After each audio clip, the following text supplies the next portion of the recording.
آخر پی آئی اے کی نجکاری اور ایئرپورٹس کی آؤٹ سورسنگ میں حائل تمام رکاوٹیں دور ہو گئی ہیں۔ خبریں ہیں کہ پرائیویٹائزیشن کمیشن پی آئی اے کی نیلامی کے لیے اس مہینے انٹرنیشنل مارکیٹ میں اشتہارات جاری کرے گا۔ نجکاری کے لیے اظہار دلچسپی کی درخواستیں 3 مئی تک طلب کی جائیں گی اور اب سے ٹھیک 2 ماہ بعد 3 جون کو پی آئی اے کی نیلامی کا اہم ترین سنگ میل عبور ہو جائے گا۔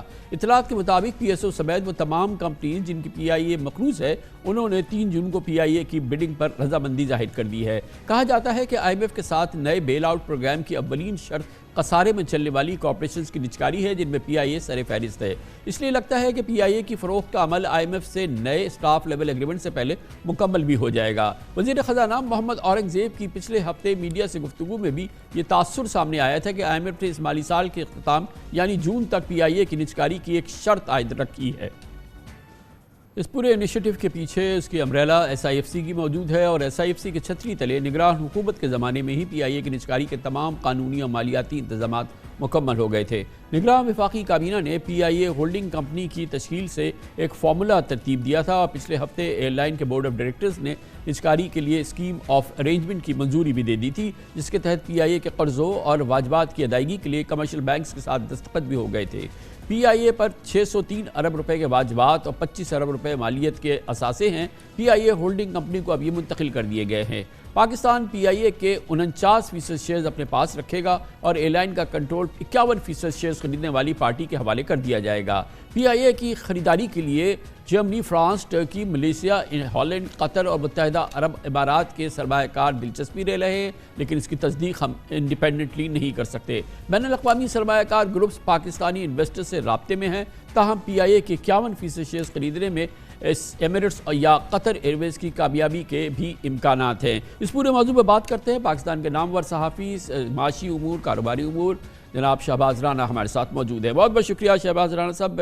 یہ بتائیے گا dream come true like situation ہے پاکستان میں پرائیویٹائزیشن کے کم از کم کئی دہائیوں کے بعد کوئی ایک بگ ٹکٹ آئٹم پرائیویٹائزیشن کے لیے اب رائپ ہے اور یہ پرائیویٹائزیشن اب ہونے جا رہی ہے اور perhaps in the first week of June P I A کے لیے باقاعدہ بڈنگ کے لیے معاملہ تیار ہے۔ جی بسم اللہ الرحمن الرحیم، بہت شکریہ کامران خان صاحب۔ مجھے جب بھی آپ یہ سارا تذکرہ کر رہے تھے تو مجھے سابق وزیر خزانہ ڈاکٹر مفتاح اسماعیل کی وہ سٹیٹمنٹ یاد آ گئی 2017 والی، جب انہوں نے کہا تھا کہ پاکستان سٹیل ملز کو اور پی آئی اے کو اگر آپ 1 روپے میں بھی بیچ دیں تو یہ پاکستان کا نقصان اس میں نہیں ہوگا۔ آج سے 7 سال پہلے ان کی جو سٹیٹمنٹ تھی وہ فیکچولی کریکٹ تھی۔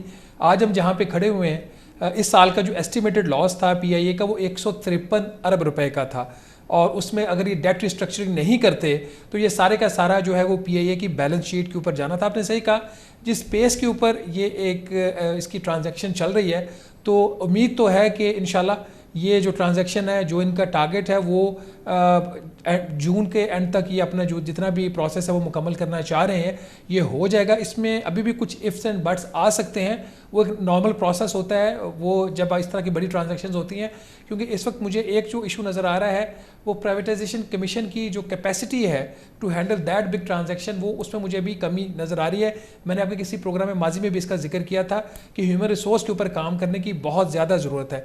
ابھی بھی ان کا جو ایڈورٹیزمنٹ ہے ایکسپریشن آف انٹرسٹ، جو انہوں نے پراسپیکٹیو جو بائرز ہیں ان سے جو 3 مئی تک کی بڈز ان سے سبمٹ کرنے کا کہا، اس کے بعد جو اگلا پروسیس ہوگا اس کی ٹیکنیکل اور فائنینشیل ایویلیویشنز ہوں گی، پھر پری بڈ کانفرنس ہوں گے، پھر بڈنگ ان کا کرنے کا ارادہ ہے۔ تو ہوپفلی جو ان کے ٹارگٹس ہیں وہ تو جون کے ہیں۔ آپ کی کیا خبریں ہیں یہ جو اس میں سیریس انٹرسٹ آیا ہے وہ کہاں سے آ رہا ہے؟ اور ظاہر ہے کہ ابھی مہینہ اور ہے، پرہیپس کوئی اور بھی انٹرسٹ جنریٹ ہو، تو وہ انٹرسٹ کہاں ہے اور کیا کوئی پاکستانی انٹرسٹ بھی ہے اس میں؟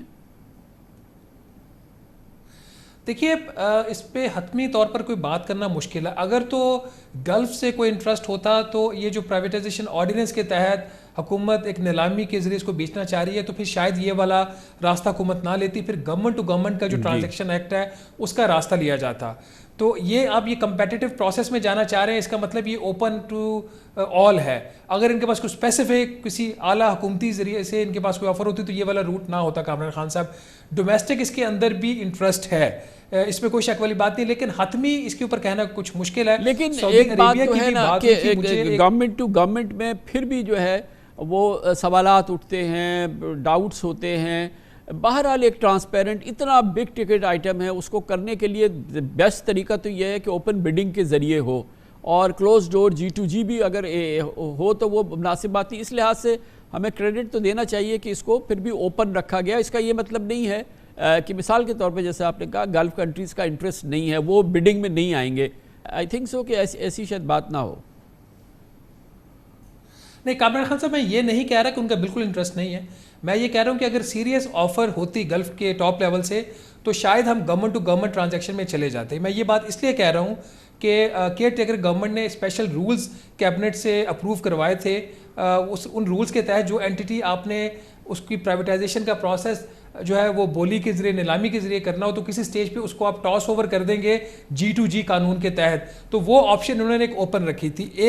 مجھے ان کی ایک میٹنگ ہوئی تھی کیئر ٹیکر فائنانس منسٹر کی ود سعودی اتھارٹیز، تو اس میں انہوں نے ڈائریکٹ جو اس کی بائنگ میں انہوں نے انٹرسٹ شو نہیں کیا تھا، انہوں نے روٹ شیئرنگ کی بات کی تھی. ابھی بھی آپ رول آؤٹ نہیں کر سکتے. 3 سے 4 جو سعودی ایئر لائنز ہیں اس میں سے بھی کوئی ایک بڈ کر سکتا ہے، کچھ اور بھی کر سکتا ہے. اس میں اصل ایشو جو چیزیں ہوں گی، ابھی تو آپ کو لگے گا کہ انیشیلی کچھ انویسٹر جو اپنا انٹرسٹ شو کر رہے ہیں، جب وہ بیٹھ کے اس کی ڈیو ڈیلیجنس کریں گے، خاص طور پر جو ایک ملازمین کا سٹیٹس ہے، ان کا سٹیٹس کیا ہوگا، کتنے ملازمین. اب یہ جو اسکیم آف ارینجمنٹ کی آپ نے ذکر فرمایا ہے، اس میں تو یہ بات طے ہے کہ جو کور امپلائیز ہیں وہ PIACL میں ہی رہیں گے جو بیچی جائے گی، اور جو باقی جو پینشنرز ہیں وہ دوسری سائڈ پہ چلے جائیں گے. کیا جو امپلائر ہے یا نیا جو انویسٹر ہوگا اس کے پاس اتھارٹی ہوگی کہ وہ 1 سال تک امپلائیز کو رکھ سکتا ہے یا 3 سال تک رکھ سکتا ہے، اس کے بعد وہ فائر کر سکتا ہے. یہ والی جو چیزیں، اور پھر خاص طور پر اس میں چیز ایک اور جو دیکھنے والی ہوگی خان صاحب کہ اگلے 3 سال میں اس کو کتنی انویسٹمنٹ کرنی ہے اس ایئر لائن میں، کیونکہ آپ کو پتہ ہے کہ اس وقت ہارڈلی ان کے 15 جو جہاز ہیں وہ آپریشنل ہیں. 97 انٹرنیشنل روٹس جو ہیں وہ اویلیبل ہیں ان کے پاس، لیکن وہ سروس اس لیے نہیں ہو رہی کہ جہاز نہیں ہے. تو اس کی جو اصل جو PIA کی خان صاحب ویلیو ہے اس کے 97 انٹرنیشنل روٹس میں، اس کے جہازوں میں نہیں ہے. جی. اچھا، اب ایک اور امپورٹنٹ آئٹم ہے، رائپ ہے، وہ ہے جو ہم آؤٹ سورس کرنے جا رہے ہیں ایئرپورٹس. یہ بھی ایک بڑا اچھا ایک بہتر آپشن ہے، کیونکہ یہاں پر بھی تباہی ہے حکومت کی نگرانی میں. حکومت سول ایویشن وغیرہ جس طرح سے چلاتے ہیں، کرپشن کا دورہ ہے. یہ کس حد تک کس سٹیج پر ہے یہ جو آؤٹ سورسنگ آف ایئرپورٹس ہے؟ یہ جو PDM کی گورنمنٹ تھی اس کی یہ پوری کوشش تھی کہ اگست 2000 میں PDM 1 کی بات کر رہا ہوں، اگست 2023 میں اس کی آؤٹ سورسنگ کرنا چاہ رہے تھے. وہ پروسیس مکمل نہیں ہوا. آپ کو یاد ہوگا کہ جب اسحاق ڈار صاحب ابھی وزیر خارجہ بنے تو انہوں نے پہلے ہفتے ایک میٹنگ لی تھی ایئرپورٹ آؤٹ سورسنگ کے اوپر.